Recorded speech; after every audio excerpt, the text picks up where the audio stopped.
There are so many factors at play when it comes to making a movie that actually completing one can feel like a miracle. After months of blood, sweat, and tears, there's a lot riding on the final product.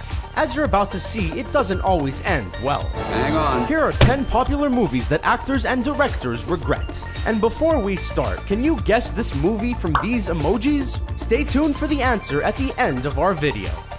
Josh Trank and Fantastic Four. Given the insane success the MCU is currently enjoying, it's easy to assume that all of their movies are slam dunks. But there's one group of characters that have been getting the short end of the cinematic stick for quite some time now, the Fantastic Four. They've had a few shots at glory and have fallen spectacularly short every time. The 2015 incarnation directed by Josh Trank was no exception. Hopes were high that a shakeup would be just what the doctor ordered, but again, the offering fell flat.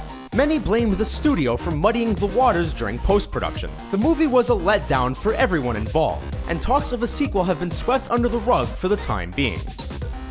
Daniel Craig and Spectre. Daniel Craig made the PR team work for their paycheck during press for 2015 Spectre. The actor is done with playing James Bond, and he doesn't care who knows it. Craig has voiced concern over how 007 is part of the problem with Hollywood depictions of masculinity. The actor argues that the super spy is a violent misogynist and all-around prick, and that might be true. But after consistently being told what an honor it is to play the character, fans may have been surprised to hear the opposite. Whose did I have to fondle to get my very own movie?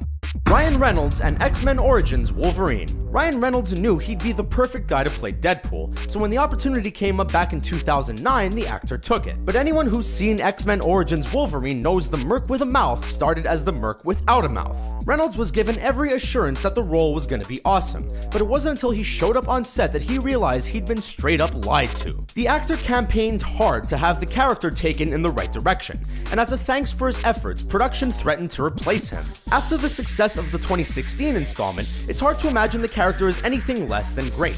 But all good things take time. George Clooney and Batman and Robin. Of all the sins committed in the name of Batman, there is one that reigns supreme, and will never be forgiven as long as the character exists. Bat nipples. And while the Batsuit modification first appears in Batman Forever, it's 1997's Batman and Robin that whipped audiences into a tizzy. It's not the only change that had fans pissed off, but it's definitely the funniest. And just in case you think George Clooney is oblivious to all this criticism, he's not. It seems like he hates it more than any of us could, even referring to it as a waste of money. $5 million. That's a utility belt, not a money belt. $6 million. $7 million.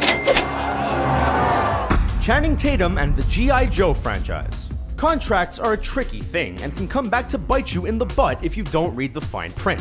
When Channing Tatum was a Hollywood newbie, he signed a document that production used to corral him into a role he never wanted. Hello, Duke. Anna?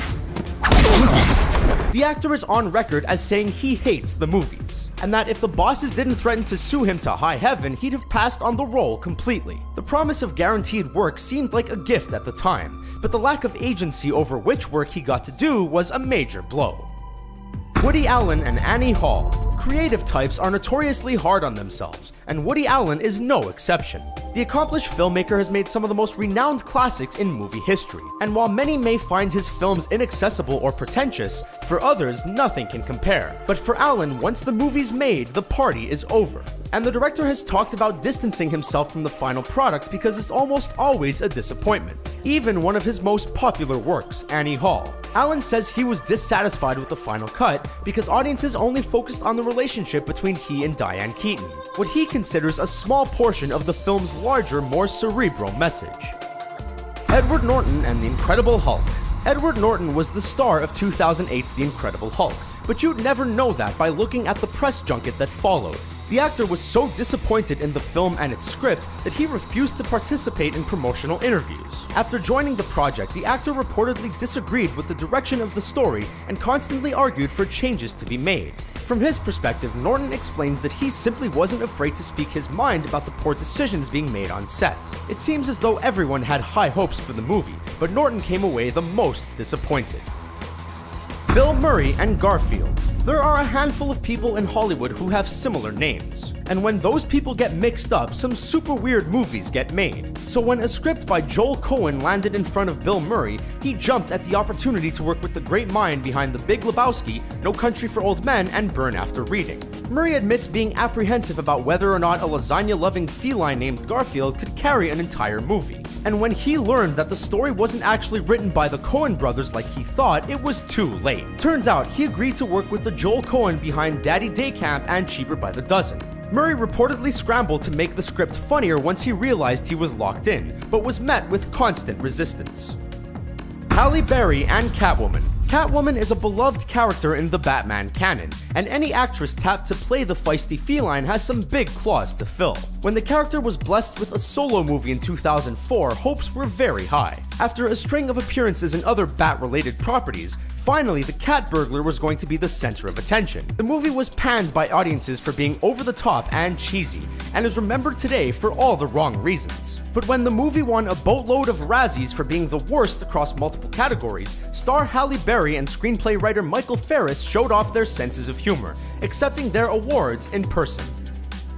David Ayer and Suicide Squad. If you ever find yourself cursing Hollywood for pumping out the same flick year after year, consider what happens to filmmakers who take risks. 2016 Suicide Squad was another divisive addition to the DCEU, and David Ayer hasn't heard the end of it since. The director has come under fire from all sides of the debate, and oftentimes for things outside of his control. Ayers acknowledged some flaws in the final cut, and said that if he could do things differently, he would. Ticket holders felt duped by a bait-and-switch marketing strategy which led everyone to believe that the Joker would be a central figure in the storyline. And after reflecting on it, the director wishes he'd given more screen time to the clown prince of crime.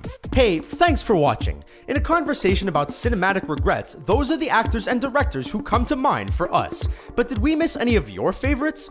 Hey everyone, if you like our channel, go check out our friends over at The Things and subscribe to their channel. The Things has the most entertaining list videos about cool and interesting pop culture topics that can be enjoyed anytime and anywhere. And the answer to the movie emoji is... Did you get the right answer? Let us know in the comments below. And don't forget to like the video and subscribe to Screen Rant for more fun videos like this one.